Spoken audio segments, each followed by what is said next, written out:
What is up, guys? My name is Matt from Magic the Greatening, and today I'm bringing you a deck that is similar to my old blue-red Locust Guard deck, except it's slightly more expensive and a lot more fun and a lot more competitive. This is Blue-Red God.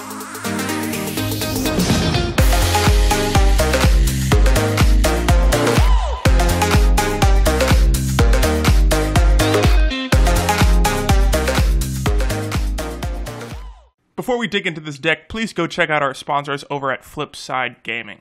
If you're like me, then you're buying Magic singles constantly, but if you want to support me and this channel more than just like watching my videos, use my promo code GREAT when buying your cards from Flipside Gaming to get 10% off of your purchases. You're helping support me at the same time as saving money and buying Magic cards. Alright, let's get into it. So in Standard, there are only 3 gods in the colors of blue and red. Since Hazoret really doesn't synergize at all with Kefnet or the Locust God, we won't be playing her. We'll just be playing 3 copies of both the Locust God and Kefnet the Mindful. In my blue-red Locust God deck I made a while ago, a lot of you said Lost Legacy ruins that deck, which it does. However, in this deck, it cripples us a lot less since we now have 2 endgaming gods. Locust God turns our card draws into 1/1 flying haste insects that can overwhelm your opponent in a matter of turns. While the Locust God's activated ability is rather weak, because you have to pay 4 just to loot a single card, Kefnet's makes up for that weak ability because his is just pay 4 to straight up draw a card. It also says that you may return a land you control back to your hand, meaning you could fill up your hand in a pinch if you need to block or attack with Kefnet.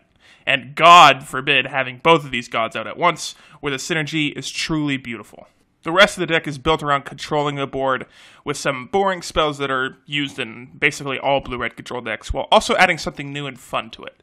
Let's just start at the bottom of the curve and move up like we usually do. We're playing 4 copies of Opt, 3 copies of Negate, and 4 copies of Harnessed Lightning.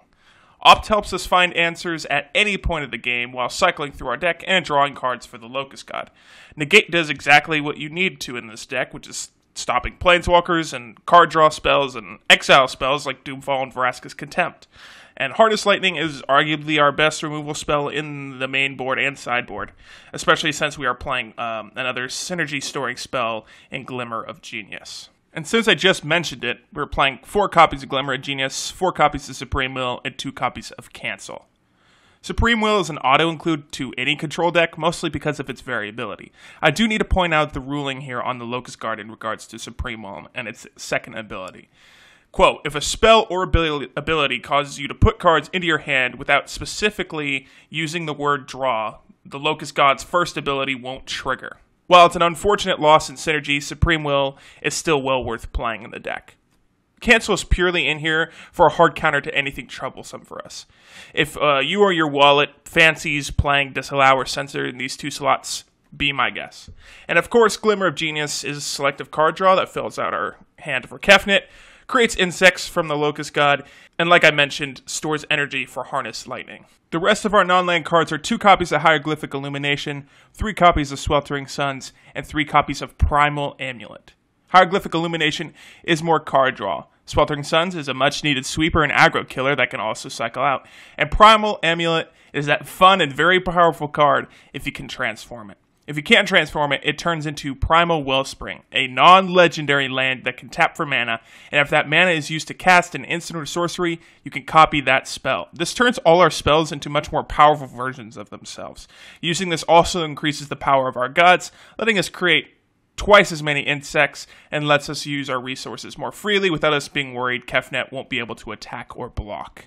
Our land base is simple and inexpensive. We're playing 4 Highland Lake, 3 Evolving Wilds, 11 Island, and 7 Mountain. Obviously throw in Spirebluff Canal if you already have it or have the money for it. As for the sideboard, most people don't like blue-red control lists anymore because they don't run any answers to Carnage Tyrant. They forget to remember that Star of Extinction exists, which means we are playing 2 copies of Star of Extinction in the sideboard because it's the only thing in blue and red right now in Standard that can reliably kill it. We're also playing 2 cancels as more counters if you need them, 2 Crook of Condemnations against graveyard decks or other decks that run any gods, 2 Essence Scatter against mid-range decks, 4 Magma Sprays against aggro, 2 Release the Gremlins for artifact hate, and 1 more copy of Sweltering Suns against token decks and aggro decks. Overall, deck is very competitive for its price. It only costs you like $70 for main and sideboard, or like 23 tickets for Magic the Gathering Online. It's also more fun than usual, like blue-red control-less, thanks to Primal Amulet and the fact that you're playing 2 different gods. And the only thing it really lacks in is life gain, making this deck relatively weak against aggro, despite us like playing 3 copies of Sweltering Sun's main board, another copy of Sweltering Sun's sideboard, and 4 Magma Spray sideboard. So yeah, thank you guys so much for watching this video. I hope you enjoyed. Don't forget to vote for next video's deck tech. And if you enjoyed the video, go ahead, subscribe, hit that like button. Helps out a lot. Yeah, so hopefully I'll see you in the next video. Peace.